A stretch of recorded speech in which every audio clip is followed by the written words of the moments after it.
ফুলদানিতে যখনই ফুল রাখবেন জলের মধ্যে 1 চামচ চিনি ফেলে দেবেন, তাহলে ফুল অনেকদিন যাবত টাটকা থাকে। আমার এই হলুদ রঙের ফুলটা যে কি প্রিয়, এটা চন্দ্রমল্লিকা মনে হয় না, সাদাও ভালো লাগে। ঘড়ির কাঁটা পুরো 12টার ঘরে। 2025কে ওয়েলকাম। আমাদের এলাকায় জোরদার বাজি ফাটছে, সেই ভয়ে ফড়িং আমার কোলের মধ্যে এসে সেদলো happy new year, happy new year, happy new year. দাঁড়া দাঁড়া দাঁড়া, ওরে বাবারে, রে বাবারে, মাকে মেরে ফেললো, মাকে মেরে ফেললো। 12টা বাজার আগে তো সবাইকে হ্যাপি নিউ ইয়ার বলে দিয়েছি, এখন 12টা বেজেছে, চারিদিকে বাজি পটাকা ফাটছে। অফিসিয়ালি ভাবে সবাইকে হ্যাপি নিউ ইয়ার জানাই। Happy new year, happy new ইয়ার। দেখ কোনো হেলদোল নেই। Happy new year, happy new ইয়ার। 2025 চলে আসলো। Happy new year, happy new year, happy new ইয়ার। এই মা, এই দেখ তোর বাবা নাচছে। কি করব? Happy new year, happy new year, happy new ইয়ার। তাই তো, happy new year, happy new ইয়ার। প্রথম আমি তো ভাই জানি হ্যাপি নিউ ইয়ার কাকে? হ্যাঁ, ঘরের মানুষকে হোয়াটসঅ্যাপে মেসেজ করে জানাচ্ছে হ্যাপি নিউ ইয়ার। তাও আবার 11:30টার সময়। মাথা খারাপ আছে গো লোকটার। মারাত্মক ঠান্ডা, ঝট করে পড়ে গেল। তার উপরে গাছে জল দিয়েছে, ছাদটা ভেজা। ওই ভেজা মাটিতে পা পড়ার পরে সারা শরীর কেমন কেঁপে কেঁপে উঠছে। চলুন বন্ধু, হ্যাপি নিউ ইয়ার। খুব ভালো থাকবেন। 2025 সবার খুব খুব খুব ভালো কাটবে, এরকম তো মনে হচ্ছে। এই আমাকে যেন কি ফোন করেছে, চলো চলো চলো চলো, সবাই সবাইকে ফোন করছে গো। এইবারে ফোন আসা শুরু হবে, হ্যাপি নিউ ইয়ার। তাই তো, আমার দিদি ফোন করেছিল তো, happy new year, happy new ইয়ার। আবার কাল সকালে কথা হবে। হ্যাঁ, এবারে অন্যান্য সবাই ফোন করছে। হ্যাঁ হ্যাঁ হ্যাঁ হ্যাঁ, হ্যাপি নিউ ইয়ার বলছে তোদের। হ্যাপি নিউ বাবা, ওই কে বেলুন ওড়াচ্ছে? গুড মর্নিং, শুভ সকাল। কেমন আছেন আপনারা সবাই? নিশ্চয়ই খুব ভালো আছেন, আমিও খুব ভালো আছি। আজ 2025-এর প্রথম দিন, 1 জানুয়ারি। গতকাল রাতে আমরা অনেক পরিকল্পনা করলাম যে সকালে ঘুম থেকে উঠে কোথায় কোথায় যাব না যাব। ভেবেছিলাম দক্ষিণেশ্বরে যাব, আজ কল্পতরু উৎসব। তা ঘুম থেকে উঠতে দেরি হয়ে গেল, প্ল্যান ক্যান্সেল। তারপরে ইন্দ্র বলল 4টে 4:30 সময় চলো, তাহলে সন্ধ্যা আরতিটা দেখতে পারবো। এদিকে পুপু বলছে আজকে রাস্তা ঘাটে ট্রামে বাসে এত ভিড়, তোমরা ঠিকঠাক টাইমে পৌঁছাতে পারবে না। আমি যদিও কোনোদিন কল্পতরু উৎসব দেখিনি, লোকের মুখে শোনা কথাটাই আপনাদের বলছি। সে যাই হোক, মনে হয় দক্ষিণেশ্বরে যাওয়া হবে না। ভিড়ভাট্টার মধ্যে যদি ঠাকুরের দর্শন না হয় তাহলে গিয়ে কি লাভ? লোক দেখতে তো আর যাচ্ছি না। তা বিকেলবেলায় আমাদের সামনে একটা মন্দির রয়েছে, সেখানে যাব। আপাতত এইটুকু ঠিক করে রেখেছি। মারাত্মক ঠান্ডা পড়েছে গো, মারাত্মক ঠান্ডা পড়েছে। এই পরশুদিনও গায়ে সোয়েটার দিতে পারছি না, এত গরম লাগছে। কিন্তু কালকে সকাল থেকে এমন হাওয়া দেওয়া শুরু, কিন্তু রোদ ভালো উঠেছে ভাই। এদিকে কোনো কার্পণ্য নেই, যেমন কনকনে ঠান্ডা তেমন গনগনে রোদ। আমার এইরকমই ওয়েদার ভালো লাগে শীতকালে। আর এই শীত তো মাত্র 7-8 দিনের। তবে এই বছরে দেরি করে পড়লো তো, দেখবেন না সরস্বতী পুজো চলে যাবে, তাও শীত যেতে চাইবে না, ওটাই তো সমস্যা। চলুন। হ্যাঁ, এই জবা গাছটা সেদিন ওই হাট থেকে কিনে এনেছিলাম 30 টাকা দিয়ে। কি অবস্থা, ওই হাটের গাছগুছ ভালো হয় না গো। এই ঘর দুয়ার পুপু গুছিয়ে ফেলেছে। আর আজকে সকালবেলায় ঘুম থেকে ওঠার পরে বেশ কাজকর্ম করলাম, স্নান ধান সেরে খাটে বসেছি। পিঠের এখানে একটা খিচ লাগলো, ইন্দ্রকে বলছি শিগগিরই একটা গ্যাসের ট্যাবলেট দাও। সেটা খাওয়ার পরে দেখি একটু ছেড়েছে, কিন্তু পুরোপুরি ছাড়েনি। এই যে পুরো এই জায়গাটা একটা। পুপু, আমার বন্ধুদের বলে দাও হ্যাপি নিউ ইয়ার, শুভ ঠান্ডা দিবস। হ্যাঁ, আমার পুপু কালকে ভালো করে স্নান করে নিয়েছে। আজকে যা ঠান্ডা পড়েছে, আজ হবে কিনা সন্দেহ, তাই না মা? হ্যাঁ সত্যি তো, কালকে চান করেছি ভালোভাবে। ওই অনেক রকম বডি স্প্রে তারপর লোশন ফোশন কিনে রেখেছে, ওই দিয়ে কাজ চালিয়ে নেবে, তাই না? বল, যারা শীতের দেশের লোক তারা কি রোজ বরফ গলা জল দিয়ে স্নান করে? এখন আমাদের দেশেও বরফ পড়ছে। শীতকালের মজা আমার পুপু এইভাবেই নেবে। যেদিন দেখবে কাঁথা কম্বল ছাড়তে পারছি না সকাল সকাল, সেদিনই বলে দেবে বাসি মুখে, আজ স্নান করবো না। অবশ্য পুপু তো পুপুর মতো অনেক বন্ধুকে পেয়ে গেছে না, ওর অর্ধেক বন্ধু তো এই কায়দাতে চলে। প্রথম দেখাতে হাই হ্যালো নয়, ভাই স্নান করেছিস আজকে, ভাই স্নান করেছিস আজকে, ভাই হয় কি না বল। ফড়িং কিন্তু খাট সোফা এগুলো ছাড়ছে না, ওর ভীষণ ঠান্ডা লাগছে। কুকুরদের আসল ঠান্ডা পেটে, গরমও পেটে। দেখবেন অতি গরম লাগলে মার্বেলের মধ্যে পেটটা লাগিয়ে শুয়ে থাকে, তারপরে পাখা চললে পেটটাকে এইভাবে ফেলে পাখার হাওয়া নেয়। তাই বাচ্চাদের মতো জামা কাপড় পরিয়ে ওদের শীত কাটানোর যে ব্যবস্থা, ওটা আদৌ কতটা সত্যি আমি জানি না। প্রথমে ভেবেছিলাম সেদ্ধ ভাত করব, তারপর ভাবছি না, চালে ডালে খিচুড়ি বসিয়ে দিই। শীতের সমস্ত সবজি রয়েছে,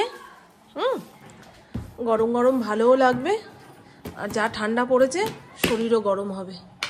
এই গোবিন্দভোগ চালটা যখন আনলাম, দোকানদার বলল নিয়ে যান বৌদি, আপনার বাড়িতে রান্না হলে পাড়া প্রতিবেশী টের পাবে যে গোবিন্দভোগ চালের কিছু রান্না হচ্ছে। না গো, সেরকম গন্ধই নেই। আসল জিনিস নেই তো দোকানদার কোথা থেকে দেবে? বললেই হলো নাকি? আমি তখনই বুঝতে পারছিলাম। তুমি এত বড় বড় ডায়লগ মারছো মানে জিনিসের মধ্যে ভেজাল রয়েছে।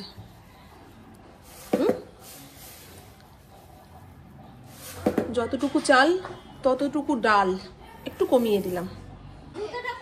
ঘরের সামনে ভালো রোদ এসছে, বাচ্চা কাচ্চাগুলো সব বেরিয়ে গেছে। হ্যাঁ, কেউ বল নিয়ে, কেউ গাড়ি নিয়ে, আসো শিগগিরই আসো। এই ছোট্ট পাখিটা আসবে ফড়িংকে দেখতে। আচ্ছা, আমার কাছে আসো, আমার কাছে আসো, আমার কাছে আসো। এই পাখি এসে গেছে, দেখ না, সব ফড়িংকে দেখতে এসছে। এই দেখুন কি করছো? ওই দেখ, ওই দেখ, ওই দেখ। এবারে খিচুড়িটা চাপাই। অনেকক্ষণ যাবত চাল ডাল ভিজিয়ে রেখেছি। ভেবেছিলাম পালং শাকটা করবো, এখন আর করতে ইচ্ছা করছে না। বেগুন আছে, বেগুন ভাজি, বুঝলেন? কারণ খিচুড়ির মধ্যে তো সবজিপাতি দেবই, ফুলকপি, আলু, কড়াইশুঁটি, তার উপরে পালং শাকের চচ্চড়ির অত সবজিপাতি খাবে কে? আলু ভাজা, প্রভু তো বেগুন ভাজা খায় না, খেতে ভালোবাসে কিন্তু বেগুন ভাজা খেলেই মুখে গোটা ওঠে, সেই কারণে খায় না। আমার আর ইন্দ্রর জন্য বেগুন ভেজেছি। ভেবেছিলাম ডিম ভাজবো, গোবিন্দভোগ চালের খিচুড়ির সঙ্গে না ডিম ভাজা ভালো লাগে না।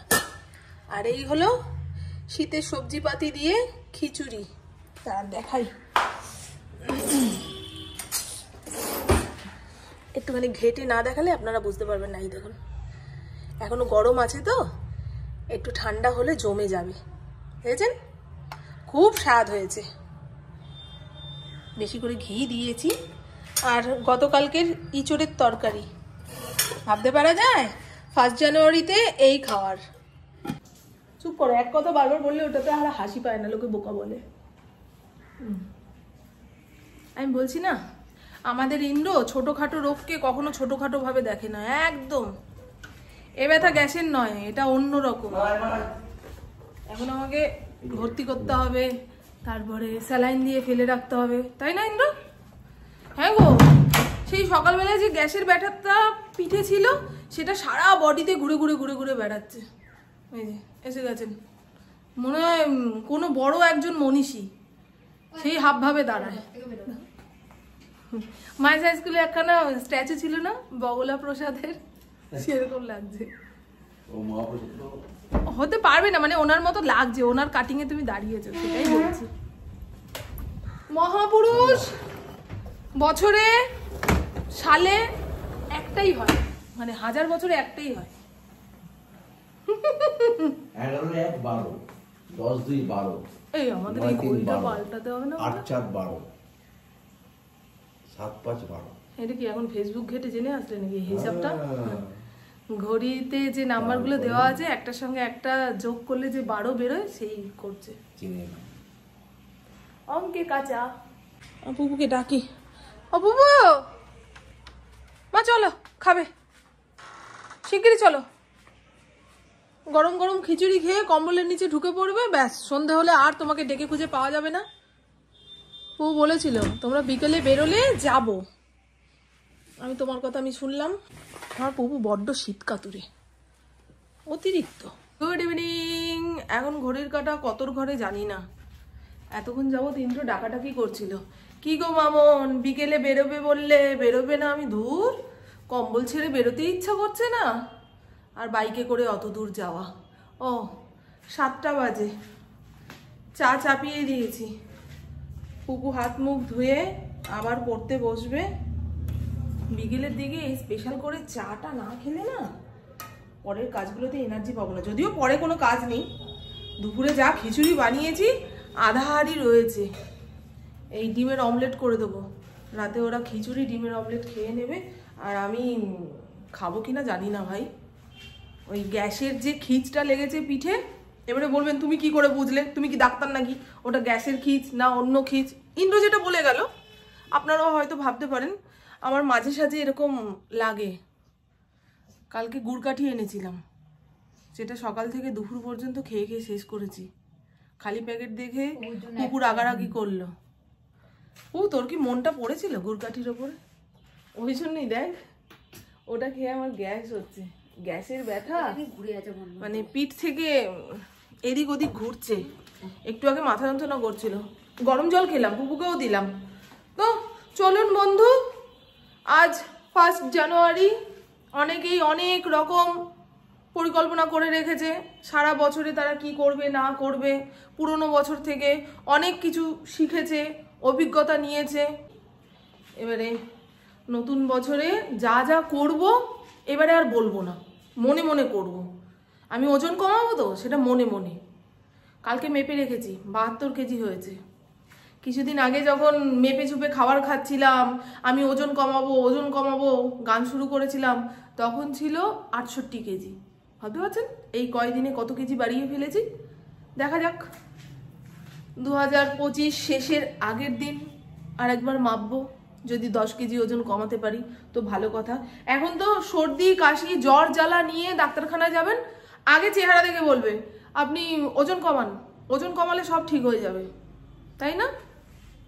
শরীরের ওজনের ওপরে না অর্ধেক রোগ ভোগ হওয়া সেরে যাওয়া নির্ভর করে। আপনারাও বলবেন 2025-এ আপনারা আপনাদের জীবনে কি কি পরিবর্তন করতে চান, যেটা নিজেকেই করতে হবে। আমি চাই আমার একটু আধ্যাত্মিক উন্নতি হোক, ঠাকুরের প্রতি ভক্তি আসুক, সারাক্ষণ যেন আমি আনন্দে আনন্দে থাকতে পারি, কোনো ব্যাপার নিয়ে মন না খারাপ হয়, খারাপ হলেও যেন আধা ঘন্টা 1 ঘন্টার মধ্যে মন ভালো হয়ে যায়। এই তো আমরা তো জীবনের যা কিছু করছি সব একটু আনন্দ পাওয়ার জন্য। কিন্তু ওর কাছে ওটা আছে, আমার কাছে নেই, ওটা কি করে পাবো, কিভাবে ছুটবো, এই করেই তো জীবনের অর্ধেক শান্তি শেষ। আর আমার জন্য ফরিংয়ের ভালোবাসা আছে। ফরিং চুলে লাগছে, চুল মেয়েদের চুল হতে নেই জানিস না, ও তুইও তো মেয়ে। ও সারাক্ষণ দুজন মহিলার সঙ্গে থাকতে থাকতে মহিলাই হয়ে গেছে। এই ওকে না মা মা বলি তো, আমার অনেক বন্ধু জিজ্ঞাসা করেছে তুমি ঠিক করে বলো তো তোমার ফরিং ছেলে না মেয়ে? ও ছেলে, আমার মায়ের আদুরে। আমি ওকে কখনো মা বলি বাবা বলি। চলুন বন্ধু, বছরের প্রথম দিনটা এইরকমই কাটলো। আমি ভেবেছিলাম আরো ভালোভাবে কাটবে, এদিক ওদিক সেদিক বেরিয়ে যাব, সবাই যেভাবে কাটায় ওই রকম ভাবতে গেলে না আরো জীবনে অশান্তি। তাই যার যেভাবে ভালো লাগে সে সেইভাবেই দিনগুলোকে কাটাক। এই যে উনি আজকে স্নান করলেন না, সারা দুপুর ঘুমালেন, এখন মুখ চোখ ধুয়ে ফ্রেশ হয়ে এমন ভাবে ক্যামেরার সামনে আসলো। এই এটা যে নতুন ট্যালেন্ট, চাপাবাজি, এটা তো ইয়ে করতে হয়, সবকিছু কি করে চাপা চুপা দিতে হয়। মানে পরিষ্কার পরিচ্ছন্ন তো হয়েছি। হ্যাঁ, তো চলুন বন্ধু, আমার বকবক আজকের মতন এইটুকুই। আপনারা সবাই খুব খুব খুব ভালো থাকবেন, নিজের শরীরে খেয়াল রাখবেন, সুস্থ থাকবেন, আর অল টাইম স্মাইল করতে হবে। টাটা, খুব ভালো থাকবেন। আর মনে করবেন না নতুন বছর উপলক্ষে আপনারা কে কি পরিকল্পনা নিলেন সেটা একটু জানাবেন।